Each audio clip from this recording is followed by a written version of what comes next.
Hi guys! Magandang buhay! For today's video, umpisahan ko na ang pagluluto ng aming pinamili nung nakaraang taon.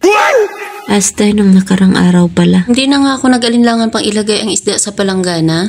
Kinuha ko na din ang sangkalan, kutsilyo, at gunting. Inumpisahan ko na nga dito ang paglilinis. Fast forward tayo sa aking paglilinis. Sa pagkakataong ito natanggal ko na lahat-lahat. Ikaw na lang hindi matanggal-tanggal sa puso-isipan ko. Uy, ano ba yarn? No. Saan ka pa? Nakalinis ka na ng isda, nakahugot ka pa. Whoops, teka lang, balik muna tayo dito sa aking ginagawa. Pagkatapos kong malinisan, hiniwa ko na nga ito sa gitna. Kasi sa sobrang lapad niya, baka hindi magkasya sa kalderong paglulutuan ko. Uy, sana all malapad.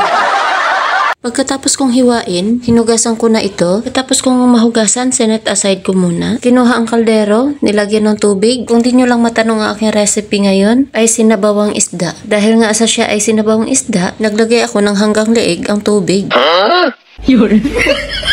Pagkatapos kong malagyan ng tubig, isinalang ko na rin ito. At syempre, hindi ko talaga kinakalimutang buhayin ang apoy. Pagkatapos kong maisa lang, kinuha ko naman ang kamatis at hinugasan. Pagkatapos kong mahugasan, inilagay ko sa isang plato. Whoops, isa lang ha, hindi dalawa.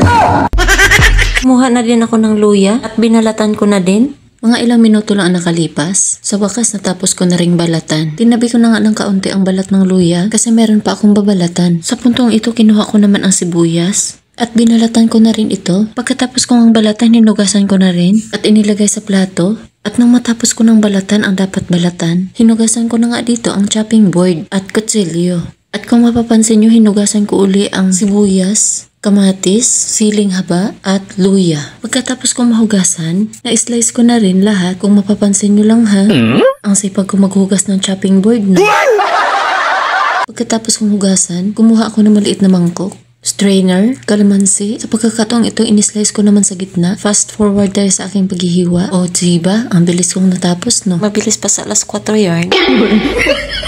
Natapos ko na ang pag-slice at napigaan ko na din. Kunting pagpag lang dito banda. Sa puntong ito, chinek ko ang aking pinapakulo kung kumulo na. At dahil kumukulo na siya, inilagay ko na ang mga ricados. Nailagay ko na nga lahat ito. Muling tinakpan. Habang inaantay kong kumulo, kinuha ko naman ang talbos ng kamote. At kung mapapansin nyo, huhugasan ko muna siya bago ko hihimayin. At hindi lang yan ang gagawin kong hugas. After kong himayin, huhugasan ko uli yan. Para 99.9% tanggal ang germs. Hoy, alcohol yan.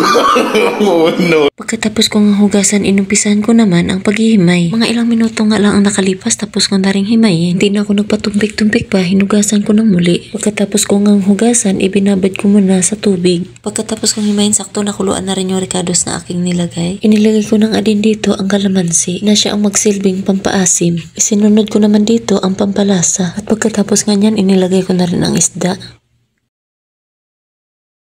Sa pagkakataong ito, tinakpan ko ng muli. Magantay lang ako ng ilang minuto, kukulo na rin yan. Makalipas ang ilang buwan, minuto pala. Muli kong tinignan, check, kumukulo na. Nilagay ko na nga din dito ang siling haba. Sinabay ko na rin ang talbos ng kamote. Tapos ko na nga mailagay ang talbos ng kamote. Kaunting diin-diin lang. Tinakpan ko na rin ito. Mga ilang segundo lang, maluluto na din ito. Makalipas ang ilang segundo, ito na siya. Wow! That's all.